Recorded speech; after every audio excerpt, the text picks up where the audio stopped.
Amigos, que Dios les bendiga, soy el Padre Robertson en una nueva edición del Evangelio Diario. Estamos a sábado 20 de noviembre. Celebramos en este tiempo ordinario a la bienaventurada Virgen María en sábado. Y también recordamos en la liturgia a San Edmundo Rey. Prácticamente estamos finalizando casi el tiempo ordinario. Hoy tomamos la lectura del Evangelio según San Lucas, capítulo 20, versículos del 27 al 40. En aquel tiempo se acercaron a Jesús algunos saduceos. Como los saduceos niegan la resurrección de los muertos, le preguntaron: Maestro, Moisés nos dejó escrito que si alguno tiene un hermano casado que muere sin haber tenido hijos, se case con la viuda para dar descendencia a su hermano. Hubo una vez 7 hermanos, el mayor de los cuales se casó y murió sin dejar hijos. El segundo, el tercero y los demás, hasta el séptimo, tomaron por esposa a la viuda y todos murieron sin dejar sucesión. Por fin murió también la viuda. Ahora bien, cuando llegue la resurrección, ¿de cuál de ellos será esposa la mujer?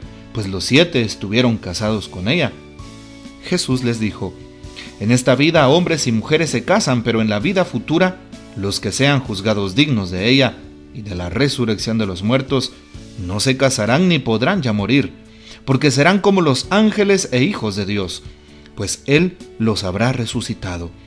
Y que los muertos resucitan, el mismo Moisés lo indica en el episodio de la zarza, cuando llama al Señor el Dios de Abraham, el Dios de Isaac, Dios de Jacob. Porque Dios no es Dios de muertos, sino de vivos, pues para Él todos viven. Entonces unos escribas le dijeron: Maestro, has hablado bien. Y a partir de ese momento ya no se atrevieron a preguntarle nada. Palabra del Señor, gloria a ti, Señor Jesús. Tomemos parte del comentario bíblico de Ediciones San Pablo al respecto del texto de hoy y llama la atención. ¿Quiénes eran los saduceos? Recordemos que hoy se le acercan a Jesús un grupo de saduceos. Los saduceos también pertenecían al Sanedrín. El Sanedrín estaba conformado por los principales jefes del pueblo de Israel.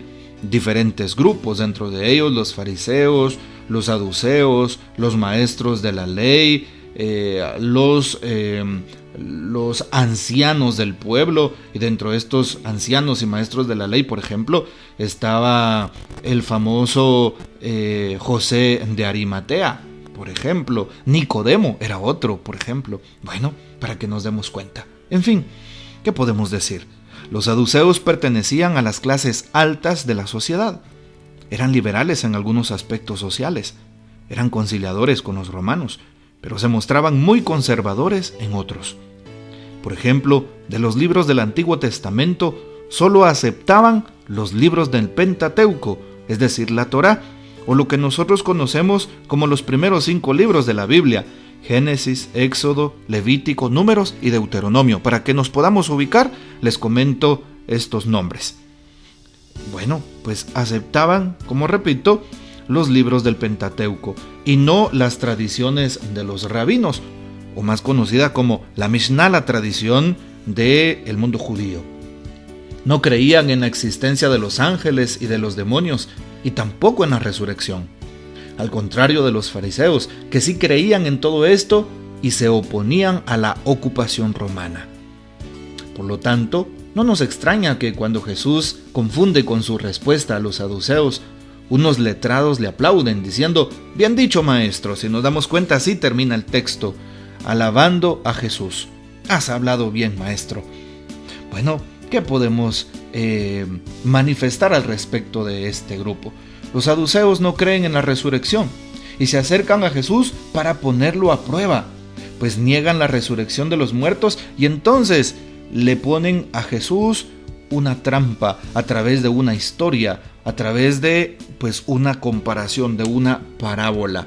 Llama esto la atención y vean qué astucia la de estos hombres, pues se remontan o remiten a Jesús hacia los textos del Antiguo Testamento. Maestro, Moisés nos dejó escrito.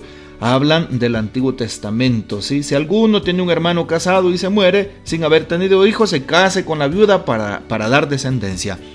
Quiero contarles que en el Antiguo Testamento Este principio se llama la ley del levirato, con V, levirato. Así es, y lo encontramos en el libro del Deuteronomio, capítulo 25, versículos del 5 al 10, en donde Moisés prescribe que si alguien muere, un hermano mayor, por ejemplo, de una familia, y deja a una viuda, el hermano siguiente tiene que tomarla como esposa. ¿Para qué? Para darle descendencia al hermano mayor, y de esa manera el hijo primogénito que surja de esta relación será, por así decirlo, el heredero completo del hermano que acaba de fallecer, del hermano mayor que falleció, y por lo tanto heredará también el nombre de aquel. Bueno, y por eso le ponen a Jesús una trampa manifestándole muere el primero, muere el segundo, hasta el séptimo, y todos la toman como esposa. ¿De quién será entonces esposa? Pues los 7 estuvieron casados con ella. Vean ustedes qué astucia para querer poner a prueba a Jesús. Primero, entonces, Jesús manifiesta que todos en la vida eterna, los que seamos juzgados dignos de ella, entraremos. Primero, el Catecismo de la Iglesia Católica nos manifiesta al respecto de los novísimos. Cuando escuchemos el tema novísimos, la Iglesia se está refiriendo al purgatorio, al infierno y al cielo. Bueno, cuando el Catecismo habla de el juicio final, pues nos dice que hay un juicio particular, es decir, cuando alguien muere, directamente pasa a la presencia de Dios, y Dios le juzga según sus actos, según su fe, según el amor que vivió en esta tierra. Jesús es bien claro también en este tema, cuando le dice: aquellos que sean considerados dignos heredarán la resurrección. Sean juzgados dignos, todos seremos juzgados. Y al final de los tiempos, así como Jesús subió glorioso a los cielos, también vendrá en su segunda venida de esa manera, con toda la gloria de lo alto, para juzgar a vivos y muertos. Así es, ahí serán todos juzgados, las generaciones pasadas y todos los que en ese momento se encuentren vivos. Bueno, yo creo que tenemos claro el tema. Evidentemente los saduceos no creían en la resurrección de los muertos. Vivían un principio que en la edad medieval en latín se lee como carpe diem. ¿Qué significa esta palabra? Vive la hora, vive el momento. Por lo tanto, el carpe diem es para aquellas personas que se disfrutan de la vida, pero en el sentido negativo. El libertinaje, las fiestas, pachangas, una vida desenfrenada, sexualmente hablando también, el materialismo imperante, buscan las más grandes comodidades y no les interesa pasarse sobre los derechos de los demás. Carpe diem, vive el momento, vive esta vida, pensaban también los saduceos, porque es la única que tienes y después, cuando mueras, ya no habrá nada. Imagínense qué pesimismo religioso. ¿Por qué digo pesimismo religioso? Porque es una vida tan terrible, solamente pensar en el aquí, egoístamente, en satisfacer mis necesidades, primero sin pensar en los demás, sin pensar en el amor al prójimo, y luego una vida pesimista. ¿Por qué? Porque después de esta vida, cuando te mueres, no hay nada. Para ellos no había nada. En el mundo de la filosofía hay una teoría que se llama la teoría también de de la nada, la teoría de la nada. ¿Sí? Por lo tanto, ¿qué dicen estas personas? Que después de este mundo no hay absolutamente nada, ¿sí? No quedan rastros de nosotros, los seres humanos, y que por lo tanto no hay trascendencia, no hay Dios. Vean ustedes, ¿cómo es posible de que este grupo de los nihilistas se llaman? Ya me recordé en el tema de la filosofía, nihilistas que creen en que no existe nada después de este mundo.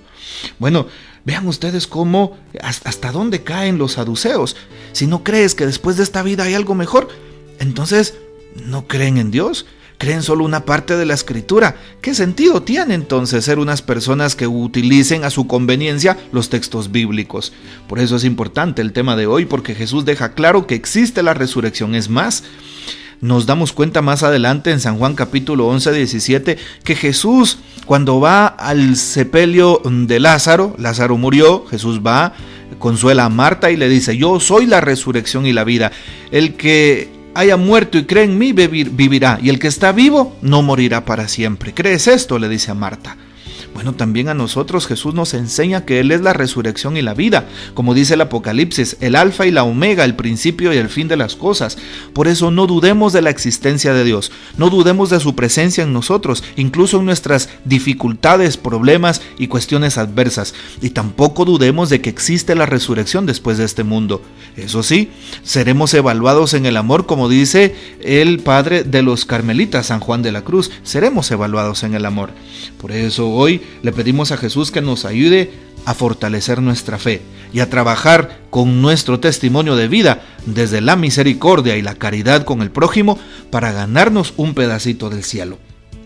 Y por último, pues evidentemente Jesús les muestra que los muertos resucitan. Por eso les pone el ejemplo con la misma palabra, así como los saduceos, ¿sí?, le hablaron con la palabra de Dios del Antiguo Testamento. Jesús con la misma palabra de Dios les responde y les dice: Moisés lo indica en el episodio de la zarza. Si nos damos cuenta, esto está en el libro del Éxodo, capítulo 3, cuando llama al Señor, el Dios de Abraham, de Isaac y de Jacob.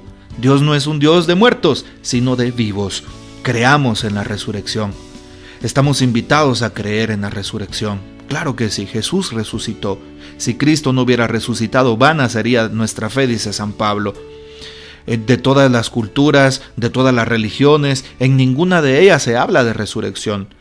En el Islam no se habla de resurrección. En el mundo de los budistas no se habla de resurrección.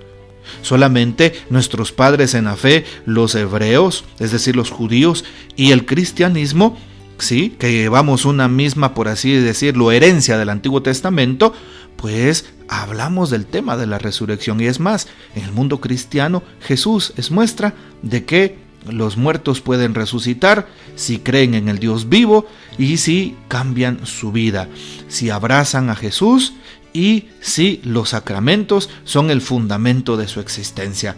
Démosle gracias a Dios, porque tenemos la esperanza que después de esta vida vendrá una vida mejor, vendrá una vida eterna, con alegría abundante, con salud y sin males, sin enfermedades, una vida en paz y sin problemas y señalamientos, una vida eterna que podremos disfrutar junto con Dios nuestro Señor. Pero antes, trabajemos en este mundo por tratar de ganarnos ese lugar y no tengamos un pensamiento como el de aquellos saduceos que no creían en la resurrección y por lo tanto no creían en un más allá y sin darnos cuenta no creían en el Señor.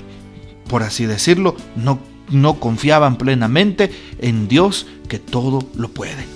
Que el Señor nos bendiga, nuestra Madre Santísima nos guarde y gocemos de la fiel custodia de San José.